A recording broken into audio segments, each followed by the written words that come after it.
So the first thing we're going to talk about with regard to transaction packets, there's two platforms for working on your contracts. Number one on our outline here, a quick discussion about DotLoop and CTM e-contracts. Which program to use as your primary contracting software?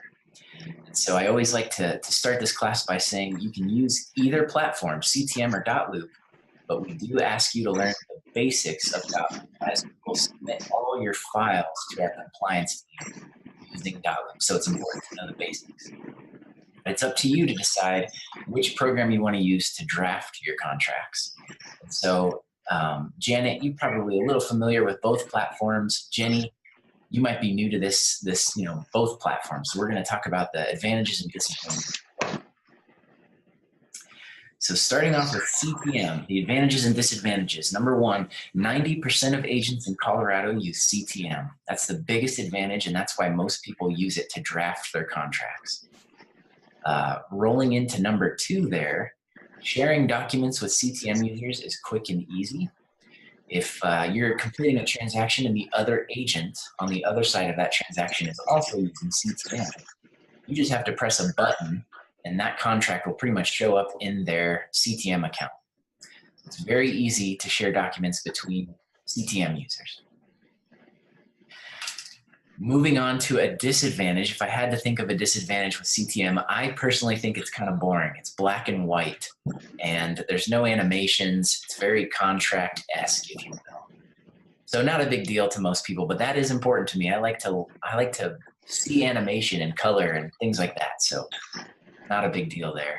And then another disadvantage, it is $28 per month. So you do pay an additional fee for it. So that's something to keep in mind there, $28 per month. I'm going to pause right there and just open up for questions. Are there any questions so far? Are we on the same page as to what we're discussing? Any questions about CTM, etc.? Not for me. Okay. I have a chat message. Bear with me. Okay, let's see. All right, sounds good. I just wanted to make sure. All right, we're right on track. Everything's good. I'm good. Thanks, Paul. Yeah, no problem. Thanks, Todd. All right, now moving over to DotLoop. I just want to quickly run through the advantages and disadvantages of DotLoop. And keep in mind, this is if you're using these platforms to actually draft your contracts. So writing up a listing agreement or a buyer's agency agreement, that's what we're discussing here when you're actually using these platforms to draft your contracts. So with DotLoop, number one, it's free. So Equity provides you with a premium account. So as you can see here, if anything, try it out and see which software you like best. As I mentioned, it's important that you understand how to use the basics of DotLoop, which I'll be showing you in our class today. Jump in there and try it out. And with that being said, CTM gives you a month for free as well. So if you want to test out CTM as well, give that a shot. I should have mentioned that when we were talking about CTM. Number two, with DotLoop, it's more fun to look at and it works well. It has very similar features as CTM. So with DotLoop, you get the colors, the animation, it's very intuitive, and you can do just about everything in DotLoop as you can in CTM. So for example, e-signatures and filling out documents and sharing documents between other users and non-DotLoop users. Very, very similar features to CTM. The third advantage, it's directly integrated with Equity's compliance and payroll teams.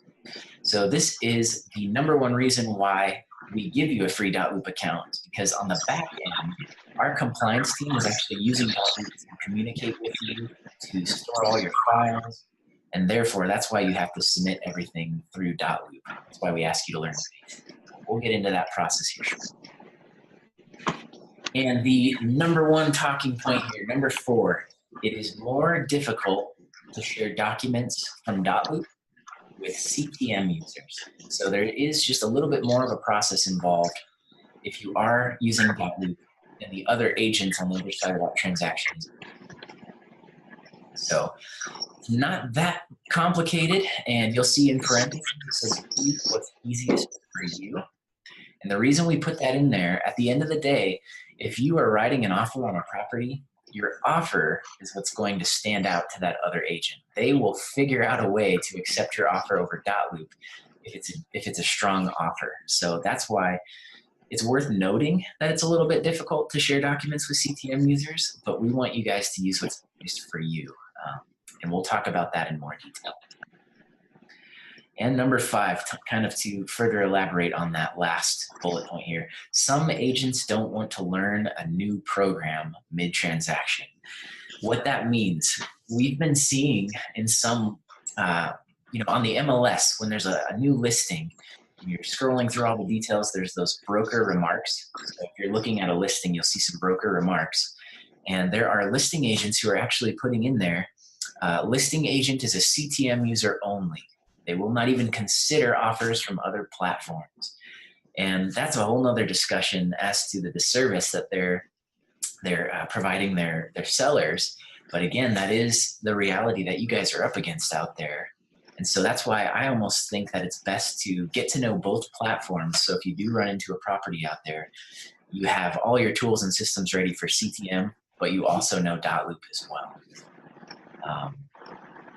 Hopefully that's kind of highlighting the two platforms. Are there questions or any other items of discussion you'd like to bring up? No, I'm good. All right.